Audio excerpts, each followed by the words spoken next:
আর্জেন্টিনাকে রেফারি সুবিধা দিয়েছে, ডাকাতি করে ম্যাচ জিতেছে, এমন সমালোচনা করছে এক পক্ষ। তারা আসলে নিয়মটা জানে তো, নাকি নিয়ম না জেনে যা ইচ্ছে তাই বলছে? চলুন সালারটা কেন ফাউল কল করা হলো না আর আর্জেন্টিনারটা কেন ফাউল ধরা হয়েছিল সেই আলাপে আসা যাক। ছবিটা ভালো করে খেয়াল করুন। সালার পায়ে যখন ধাক্কা লাগছে তার আগেই বল সালার নিয়ন্ত্রণ থেকে দূরে চলে যায়। আবারও বলছি, সালার পায়ে আঘাত করার আগেই বল সালার নিয়ন্ত্রণের বাহিরে। এমন পরিস্থিতিতে ফিফার নিয়মটা স্পষ্ট।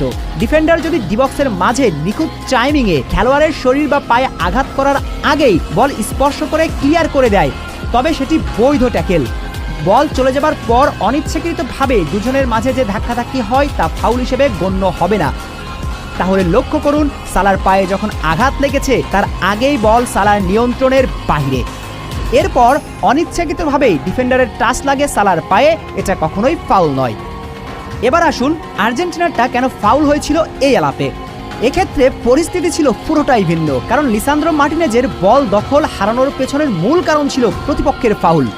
আবারও বলছি, লিসান্দ্রো মার্টিনেজকে আঘাত করে বল নিয়ন্ত্রণ নিয়েছিল মিশরের ফুটবলার। এবার নিয়ম কি বলে জানা যাক।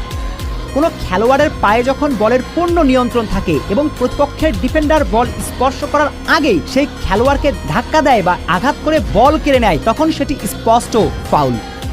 অর্থাৎ আর্জেন্টিনা একেবারে ফুটবলীয় নিয়মেই জিতেছে, তাই এই ম্যাচ নিয়ে অন্যদের কান্নাকাটি করে খুব বেশি লাভবান হওয়া যাবে না।